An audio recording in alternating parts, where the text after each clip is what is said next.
अस्सलाम वालेकुम and welcome back to the idea lab. मैं हूं आपकी होस्ट आयमा सैयद, एक पीएचडी स्कॉलर, एक मार्केटिंग स्ट्रेटेजिस्ट और एक बिजनेस एंटरप्रेन्योर।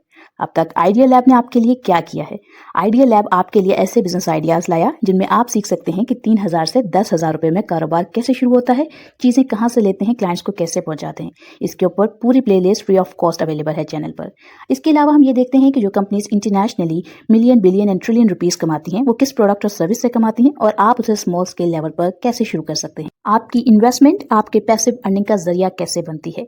स्टॉक्स क्या हैं, पीएसएक्स क्या है, पाकिस्तान स्टॉक एक्सचेंज पर आपकी गवर्नमेंट आपके पैसे सेफ कैसे रखती है, और इसके अलावा कंपनीज में इन्वेस्ट करने से पहले उनकी फंडामेंटल टेक्निकल एनालिसिस कैसे की जाती है, फाइनेंशियल स्टेटमेंट्स कैसे पढ़ी जाती हैं। मैं कोई फाइनेंशियल एडवाइजर नहीं, लेकिन मैंने अपनी जर्नी से जो कुछ सीखा आपके साथ शेयर करती हूँ ताकि आप आइडिया लैब के साथ ग्रो कर सकें। अस्सलाम वालेकुम and welcome back to the idea lab. और आज की इस वीडियो में हम जिस टॉपिक को डिस्कस करेंगे वो है डिस्काउंटेड कैश फ्लो, जिसे हम डीसीएफ मेथड भी कहते हैं स्टॉक्स में। अच्छा, सबसे पहले इस टॉपिक की बहुत बार कहा गया, तो ये थोड़ा डिले भी हो गया, सॉरी उसके लिए। बाकी ये है कि क्योंकि आप लोग जब भी कोई टॉपिक्स बताते हैं तो उनको पहले लिस्ट डाउन कर दिया जाता है ताकि वो आपके लिए फौरी तौर पर लाए जा सकें, तो उसमें जो भी सीक्वेंस में चीज़ें आ रही होती हैं वो फिर आपके लिए आती जाती हैं। तो अब जो डीसीएफ है, बेसिकली डिस्काउंटेड कैश फ्लो, ये वॉरेन बफे की वजह से ज़्यादा मशहूर हुआ क्योंकि उनकी जो स्ट्रेटेजी थी वो डीसीएफ यानी कि डिस्काउंटेड कैश फ्लो को इस्तेमाल करके वो अपने स्टॉक्स के अंदर इसका इस्तेमाल किया करते थे, यानी अगर आसान लफ्ज़ों में कहा जाए। तो आज हम ये देखेंगे पहले कि ये क्या है, इसका इस्तेमाल क्यों होता है, इसको कैसे इस्तेमाल करते हैं, एग्जाम्पल भी एक देख लेंगे। बिगनर्स के लिए थोड़ा चीज़ों को आसान रखने की कोशिश करेंगे।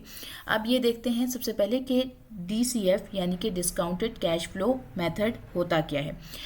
ये एक ऐसा मेथड होता है जिसमें कंपनी की जो असल कीमत यानी कि जो फेयर वैल्यू है उसका अंदाज़ा लगाया जाता है। इस मेथड का दुनिया में इन्वेस्टर्स, म्यूचुअल फंड्स और फॉरेन फंड्स जो हैं वो बहुत ज़्यादा इस्तेमाल करते हैं। अब अगर ये जाने कि हम इससे जानना क्या चाहते हैं, तो स्टॉक्स कितना महंगा है या सस्ता है, ख़रीदना चाहिए या बेचना चाहिए, मार्केट हाइप को इग्नोर करें या असल वैल्यू क्या है, ये तमाम चीज़ें जो है वो आपको डीसीएफ आपको इस बारे में नॉलेज देता है। तो यहाँ पर आपकी जो बेस्ट चॉइस होती है, कह लें कि काइंड ऑफ एनालिसिस में आपको ये हेल्प करता है। तो अब ये किस तरीके से वर्क करता है, इसकी ये पर्टिकुलरली खुद आपको क्या इन्फॉर्मेशन प्रोवाइड करता है। तो डीसीएफ का मतलब होता है कि कंपनी फ्यूचर में जितना प्रॉफिट कमाएगी उन सब का आज की रुपये की कीमत में कन्वर्ट करना, यानी कि फ्यूचर के जितने प्रॉफिट्स हैं उनको आज जितने पैसे की वैल्यू है उसके हवाले से कंपेयर करना। अब इसका मतलब क्या है, जो आज के पैसे हैं वो फ्यूचर के पैसों से ज़्यादा कीमती होते हैं। इसकी वजह क्या है कि आज आपके पास जो 10,000 रुपये हैं वो इन्फ्लेशन की वजह से कल उतने कीमती नहीं रहेंगे। आप अगर इसके एक सिंपल मिसाल दी जाए तो जब हम लोग एक कह लें कि छोटे हुआ करते थे, तो जो चीज़ जो स्लांटी पापड़ वगैरह जो भी हम खरीदते थे वो अगर हमें 5 रुपये के या 10 रुपये के या 15 रुपये के मिलते थे, आज वही 30 रुपीज़ 50 रुपीज़ के अराउंड पर जा चुके हैं। इसकी वजह यही है कि इन्फ्लेशन हो चुका है। तो जब इन्फ्लेशन होती है तो जो कीमतों की प्राइस होती है वो बढ़ जाती है और जो आपकी रुपये की वैल्यू होती है वो कम हो जाती है। तो आज आपके जो पैसों की वैल्यू है वो आज से 10 साल बाद नहीं रहेगी, लेकिन इस सब में जो बिजनेसेस होते हैं वो अपना प्रॉफिट फिर भी उतना ही अर्न कर रहे होते हैं। क्योंकि देखें, अगर कल कोई चीज़ 5 रुपये की बिक रही थी तो वो आज 50 रुपये की बिक रही है।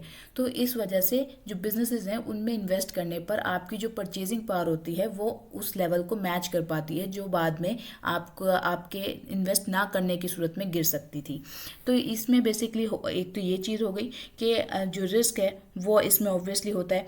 महंगाई, इन्फ्लेशन की जो वैल्यू होती है इसमें इन्वेस्ट करने से कम हो जाती है। इसलिए हम जो फ्यूचर के प्रॉफिट्स हैं उसको डिस्काउंट करके आज की वैल्यू निकालते हैं और इसको डीसीएफ कहते हैं। यानी कि आसान लफ्ज़ों में फेयर वैल्यू को निकालने का मेथड जो है उसे हम डीसीएफ कह सकते हैं, या एक फेयर वैल्यू फाइंड करने का एक सिंपल मेथड। बहुत सारे मेथड्स हैं फेयर वैल्यू फाइंड करने के, उनमें से एक डीसीएफ है। अब ये क्यों ज़रूरी होता है, इस चीज़ को भी देखना ज़रूरी है। तो डीसीएफ आपको ये बताता है कि स्टॉक की असल कीमत क्या होनी चाहिए, मार्केट प्राइस सस्ती है इस वक्त या महंगी है, कौन सी कंपनी लॉन्ग टर्म के लिए वैल्यूएबल है, कब स्टॉक्स बेचने चाहिए और वो फेयर वैल्यू से ऊपर चला जाएगा या नहीं जाएगा। ठीक है, तो ये मेथड हाइप और रूमर्स को इग्नोर करके आपको रियल प्रॉफिट्स की जो वैल्यू है वो दे रहा होता है। अब आप इसमें क्या चीज़ें जो है इस मॉडल के अंदर, जो डीसीएफ मॉडल है, इसके मेन पार्ट्स क्या होते हैं इनको समझते हैं। तो इसमें सबसे पहला पार्ट होता है फ्यूचर कैश फ्लो, जिसे आप आसान लफ्ज़ों में FCF कहते हैं। ये कंपनी का असल कैश प्रॉफिट होता है। ठीक हो गया। फिर ग्रोथ रेट, यानी कि FCF जो आपका फ्यूचर फ्री कह लेंगे कैश फ्लो था, उसका हर साल कितना वो बढ़ सकता है, जो ग्रोथ रेट है वो आपको वहाँ से पता चल रहा है, मतलब ये बताता है। प्रोजेक्शन पीरियड, यानी कि आमतौर पे आप 5 से 10 साल इसको यूजुअली रखते हैं कि कितने अरसे तक आप उसको देखना चाह रहे हैं। फिर डिस्काउंटेड रेट, यानी कि रिस्क एडजस्ट करके का जो रिस्क एडजस्ट करने का रेट है वो क्या है। ऑफन ये WACC होता है। ठीक है। अब अगर टर्मिनल वैल्यू की बात करें तो 10 साल के बाद कंपनी की वैल्यू क्या होगी। अब इस पर जो फॉर्मूला आप इस्तेमाल करते हैं DCF वैल्यू के लिए, वो होता है कि 5 से 10 साल का discounted profit plus terminal value. ये आपका जो है वो सिंपल DCF का वैल्यू फाइंड करने का फॉर्मूला होता है।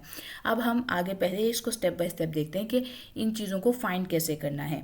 तो FCF यानी कि जो फ्री कैश फ्लो, या कह लें आपका FCF सिंपली हम कह लेते हैं इसको इस वक्त। तो ये क्या है, ये वो पैसे हैं जो कंपनी खर्चे, इन्वेस्टमेंट और मेंटेनेंस के बाद बचा लेती है। ये रियल प्रॉफिट है जिसे मैनिपुलेट नहीं किया जाता।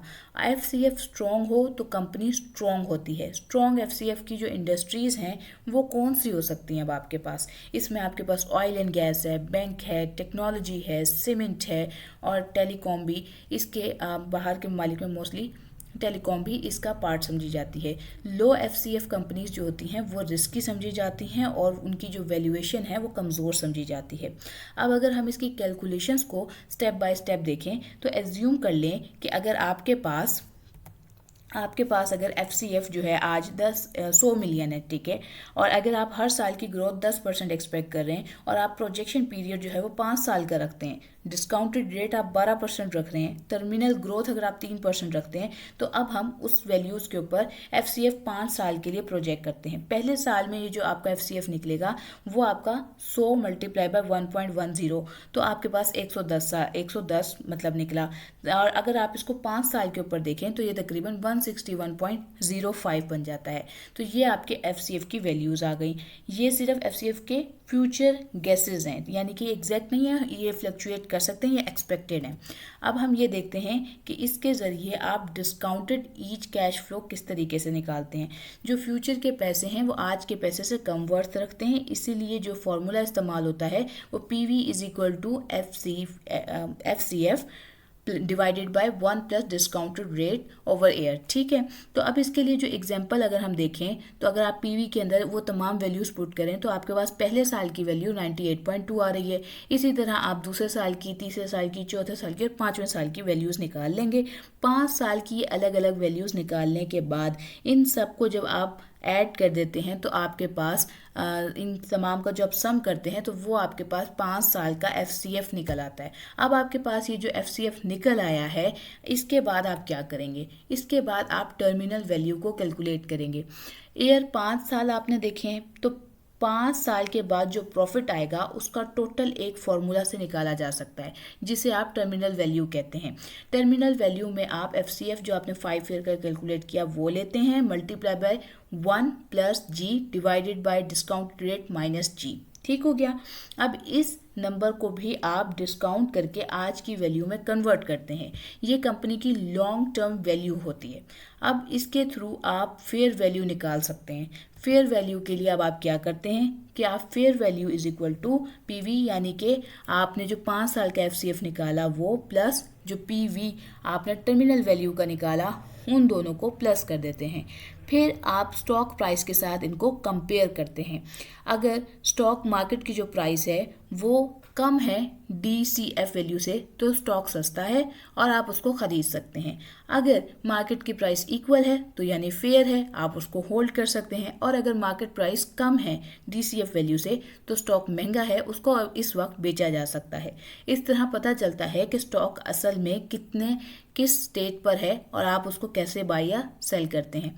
अब अगर हम इसके हवाले से ये देखें कि डिस्काउंट रेट कितना रखें यानी आपने ये डिस्काउंट रेट कैसे डिसाइड करना है, जो हमने स्टार्ट में बात करी कि 12% या क्या, तो उसमें आप प्रोफेशनल लोग जो होते हैं वो WACC यूज़ कर रहे होते हैं। लेकिन पाकिस्तान क्योंकि हाई रिस्क मार्केट है तो वहाँ पर आप सिंपली 12 से 18% का डिस्काउंट रेट रखकर उसको एडजस्ट कर सकते हैं। ज़्यादा डिस्काउंट रेट का मतलब होता है कि ज़्यादा कंजर्वेटिव वैल्यूएशन। तो जितनी ज़्यादा कंजर्वेटिव वैल्यूएशन आप रखेंगे उतना टाइटली आपको फेयर वैल्यू का अंदाज़ा होगा कि अगर ज़्यादा से ज़्यादा भी कंजर्वेटिव अप्रोच हो तो आप कितना फ़ायदा बना सकेंगे।